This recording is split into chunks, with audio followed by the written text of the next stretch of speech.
ایک شخصیت کا نام 25 سفر کو ان کے بھی بڑے تذکرے ہوتے ہیں پورے اس مہینے میں، بلکہ ویسے تو ان کا جو کام ہے وہ ہر وقت ان کے تذکرے ہوتے ہیں۔ امام احمد رضا خان اعلیٰ حضرت جنہیں کہتے ہیں، امیر اہل سنت جنہیں کہتے ہیں، جنہیں ملت بیدار کہتے ہیں، انہوں نے اللہ اور اس کے رسول کی رضا کی خاطر، اللہ یہ ہوتی ہے بعض دفعہ تنقید کرنے والے جو ہیں وہ اپنا خیر منہ بولتے ہیں، لیکن یہ میں آج بھی کسی دوست کو کہہ رہا تھا کہ یہ ہوتا ہے اللہ کا فضل، اللہ کی رحمت۔ اور یاد رکھیے گا جس کے پاس اللہ کی رحمت ہونا، ایک تو ہوتا ہے بندہ محنت کرتا ہے، محنت کا پھل ملتا ہے، ایک ہے کہ بندہ محنت بھی کر رہا ہے لیکن ساتھ اللہ کی رحمت بھی شامل حال ہے، اور محنت کا پھل بھی وَلَيْسَ لِلْإِنسَانِ إِلَّا مَا سَعَىٰ وہ بھی ملتا ہے۔ لیکن جس بندے کے پاس محنت بھی ہو، ساتھ رب کا فضل اور رحمت بھی شامل ہو جائے، اس کی شانیں اپنی ہوتی ہیں، اس کی پھر اپنی شانیں ہوتی ہیں۔ اعلیٰ حضرت عظیم البرکت امیر اہل سنت، آپ کئی علوم پہ مہارت، درجنوں علوم کے اوپر آپ مہارت رکھتے تھے۔ کنز الایمان آپ کا مشہور ترجمہ ہے، اور آپ نے کو 1300 سے زیادہ کتابیں جو ہیں وہ 1300 سے زیادہ کتابیں تصنیف فرمائی لکھی ہیں۔ ایک واقعہ میں پڑھ رہا تھا، بڑا حیران ہوا۔ آپ ایک دفعہ امام احمد رضا خان فاضل بریلوی رحمۃ اللہ تعالی علیہ کسی مولانا صاحب کے ہاں، مفتی صاحب کے ہاں مہمان بنے۔ اب یہ ہوتا ہے اللہ کی رحمت اور اللہ کا فضل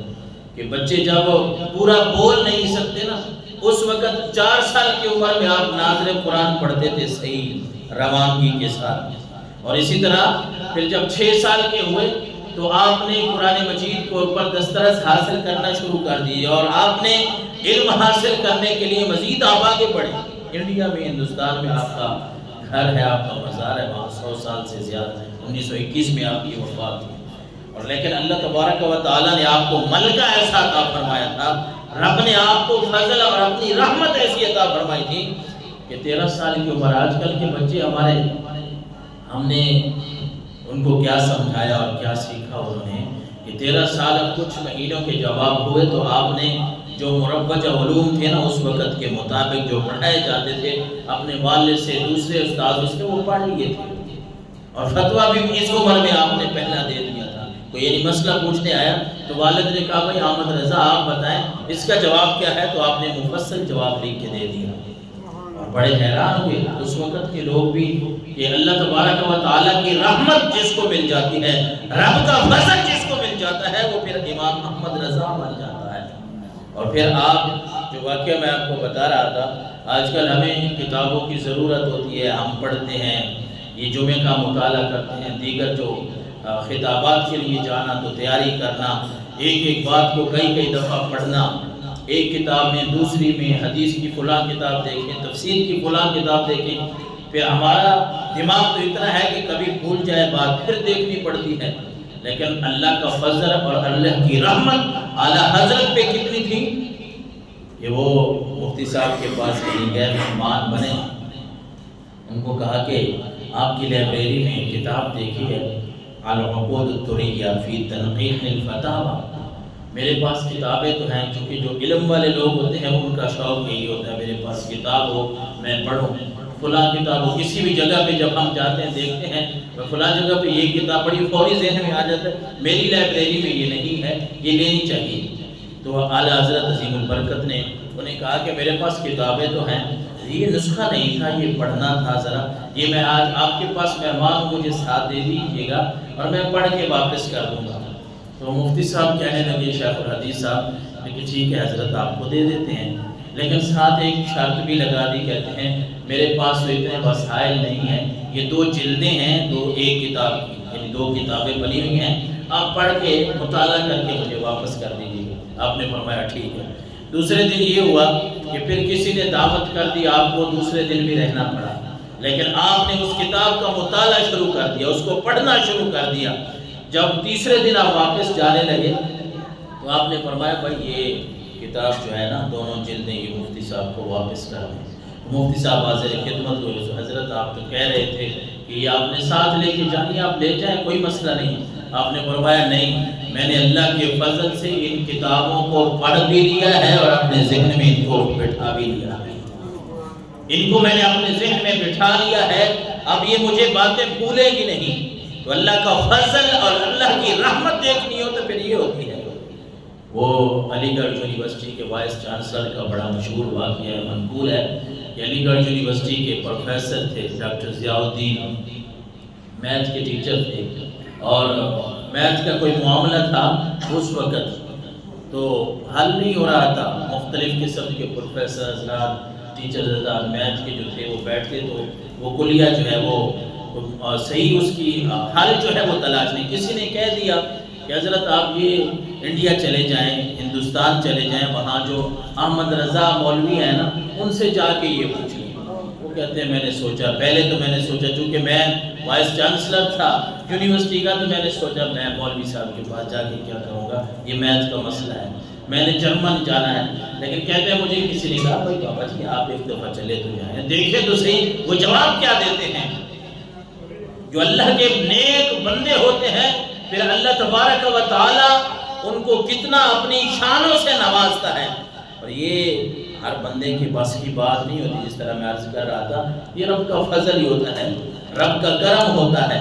اللہ تبارک و تعالی ایسے لوگوں کے لیے باقیوں کے دلوں میں محبت کیسے ڈالتا ہے۔ اس سے پہلے یہاں بات روک کے میں آپ کو ایک حدیث مبارکہ سنا دوں۔ حضرت عمر بن خطاب کہتے ہیں قال النبی صلی اللہ علیہ وسلم ان من عباد اللہ لاناسا معهم بانبیاء وللشهداء یغبطهم الانبیاء والشهداء یوم القیامہ بمکانہم من اللہ تعالی۔ حضرت عمر بن خطاب کہتے ہیں حضور نے فرمایا اللہ کے ہاں کچھ ایسے لوگ بھی ہوں گے، نبی نہیں ہوں گے، شہید بھی نہیں ہوں گے، لیکن انبیاء اور شہداء قیامت والے دن ان کے مرتبے کو دیکھ کے، اللہ کے ہاں ان کے درجے کو دیکھ کے انبیاء اور شہداء وہ رشک کریں گے، لوگ ہیں اللہ کے کیسے نیک بندے ہیں، رب نے ان کو کتنا بڑا مرتبہ عطا کیا ہے۔ تو صحابہ کرام نے پوچھ لیا یا رسول اللہ تخبرنا من ہوں، اللہ کے رسول کو کون لوگ ہوں گے ایسے لوگ کہ جن پہ نبی بھی اور شہید بھی رشک کریں گے۔ یہ اللہ کتنا خوبصورت مرتبہ ہے ان کا۔ حضور صلی اللہ علیہ وسلم نے فرمایا ہم قوم تحابوا بروح اللہ علی غیر ارحام بینہم ولا اموال یتعاطونها۔ حضور علیہ السلام نے فرمایا میرے صحابہ وہ ایسی قوم، ایسے لوگ جو اللہ کی رضا کے لیے ایک دوسرے سے محبت کرتے ہیں، رب کی رضا کے لیے ایک دوسرے سے محبت کرتے ہیں۔ علی غیر ارحام، رشتہ داری نہیں، ایک تو ہے بندہ رشتہ داروں سے پیار کرتا ہے۔ اللہ کے نبی نے فرمایا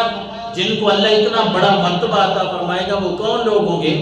ایک دوسرے سے محبت کرنے والے، رب کی رضا کے لیے۔ علی غیر ارحام، رشتہ داریاں نہیں تھیں لوگوں کے ساتھ، ظاہر ہے ہر بندے کے ساتھ بندے کا رشتہ تھوڑا ہی ہوتا ہے۔ اور ولا اموال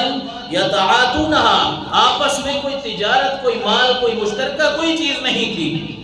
فواللہ ان وجوہہم لنور وانہم علی نور۔ اللہ کے رسول صلی اللہ علیہ وسلم نے فرمایا یہ وہ لوگ ہوں گے جو آپس میں ایک دوسرے سے اللہ کی رضا کے لیے جو محبت کرتے تھے، اللہ نے ان کو ایسا مرتبہ عطا فرمایا کہ شہید بھی اور نبی بھی ان پہ رشک کر رہے ہیں۔ فواللہ ان وجوہہم لنور وانہم علی نور۔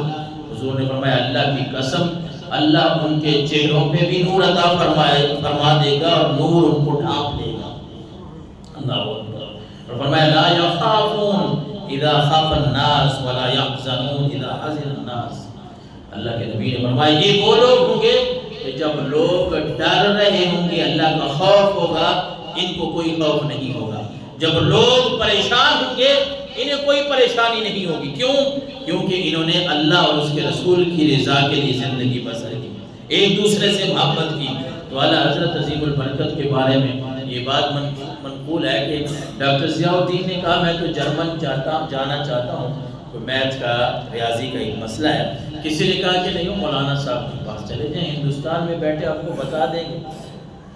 ڈاکٹر ضیاء الدین کہتے ہیں پہلے تو میں بھی وہ جس طرح یونیورسٹیوں والا کا ذہن ہوتا ہے بھائی مولانا صاحب ان کو تو آتے ہی کچھ نہیں ہو۔ انہوں نے کہا کہ میں نے سوچا بھائی مولانا صاحب کے پاس جا کے میں کیا کروں؟ مجھے کہنے والے نے کہا بابا جی چلے تو جاؤ۔ کہتے ہیں میں جب گیا اتنا ہمارا مشکل مسئلہ تھا، کئی دفعہ ہم کانفرنس کر چکے تھے، بیٹھ چکے تھے، لیکن امام احمد رضا خان صاحب کے سامنے جب ہم نے وہ مسئلہ رکھا تو انہوں نے تو چند منٹوں میں حل کر دیا، اور میں بڑا حیران ہوا۔ اور کہتے ہیں اس وقت سے میں ان کا یوں سمجھ لو کہ مرید بن گیا، میں بڑا حیران ہوا۔ اور باقی جب میں نے ان سے معلومات لی اور مجھے پتا چلا کہ یہ تو اللہ اور اس کے رسول کی اتنی باتیں ان کے پاس ہیں، اتنا علم اللہ نے ان کو عطا فرمایا ہے، کہتے ہیں اس کے بعد تو میں ان کا پکا مرید ہی بن گیا۔ میں نے سمجھا کہ اللہ کا اتنا نیک بندہ جس کے پاس اتنے علوم ہوں، جس کو اللہ نے اتنی رحمت اور فضل سے نوازا ہے، اس بندے کے ساتھ تو بیٹھنا چاہیے۔ اور اتباع شریعت کتنی ہے، اتباع شریعت کو کتنا مانتے ہیں۔ کہتے ہیں کہ لوگ کہتے ہیں کہ عشاء کی نماز کا وقت تھا، عشاء کی نماز کا، تو آپ لیٹ ہو گئے۔ یہ فجر کی نماز بھی بعض روایت میں آتا ہے، امام احمد رضا خان لیٹ ہو گئے اور اتنے لیٹ ہوئے کہ لوگ دیکھتے رہ گئے۔ پھر آپ آئے تو ایک صاحب کہتے ہیں میں دیکھتا رہا کہ یہ بڑے پابند ہیں فرائض کے، سنتوں کے، مستحبات کے، شریعت کو بڑا یہ پرکھنے والے، عمل کرنے والے ہیں۔ تو ایک صاحب کہتے ہیں میں دیکھ رہا تھا پیچھے، آج جو لیٹ آ رہے ہیں نا، یہ جو سنتوں پہ عمل کرتے ہیں نا، آج چھوڑ دیں گے۔ مثلا مسجد میں آنا تو بھائی دایاں پاؤں رکھنا ہے، اندر داخل ہونا تو سجا پاؤں رکھنا ہے، پھر سب کے اوپر، مصلی کے اوپر، یعنی ہر جگہ پہ جس طرح ہمیں حکم ہے بھائی دائیں سائڈ اور دایاں پاؤں، دایاں ہاتھ استعمال کرو۔ وہ کہتے ہیں کہ میں سوچ رہا تھا کہ آج لیٹ آ رہے ہیں نا، آج ان باتوں کا خیال نہیں رکھیں گے، لیکن کہتے ہیں اللہ کی قسم جب وہ داخل ہونے لگے، مسجد میں داخل ہونے لگے تو پہلے سجا پیر اسی طرح ہی رکھا، پھر جب مسجد کے اندر آئے، مصلی کے اوپر گئے، پہلے یعنی شریعت کی اتباع اتنی ہے کہ ہر وقت اللہ اور اس کے رسول کی باتوں کو سامنے رکھنا ہے، ہر وقت اللہ اور اس کے رسول صلی اللہ علیہ وسلم کی باتوں پہ عمل کر کے دکھانا ہے۔ اور محبت رسول کتنی ہے، وہ کلام جو انہوں نے لکھا نا، آج ہر کوئی مانتا ہے، ان کا کلام جب پڑھا جا رہا ہو پتہ چلتا ہے کہ کوئی نعتیہ کلام پڑھا جا رہا ہے۔ کبھی وہ لکھتے ہیں وہ سوئے لال ہزار پھرتے ہیں، تیرے دن اے بہار پھرتے ہیں، کوئی کیوں پوچھے تیری بات رضا، تجھ سے کتے ہزار پھرتے ہیں۔ کبھی دربار رسالت امام صلی اللہ علیہ وسلم کے بارے میں سوچتے ہیں، آقا کریم علیہ السلام کی تعریف لکھنے پہ آتے ہیں تو کہہ دیتے ہیں سرور کہوں کہ مالک و مولا کہوں تجھے، باغ خلیل کا گل زیبا کہوں تجھے، تیرے تو وصف عیب تناہی سے ہیں بری۔ لوگ باتیں کر رہے تھے کہ حضور تاجدار کائنات صلی اللہ علیہ وسلم کے پاس اتنا علم ہے، اتنا نہیں ہے، آپ ایسے ہیں ویسے ہیں، تو آپ نے شعر لکھا کہ تیرے تو وصف عیب تناہی سے ہیں بری، حیران ہوں میں میرے شاہ کیا کیا کہوں تجھے۔ کہ اللہ کے رسول اللہ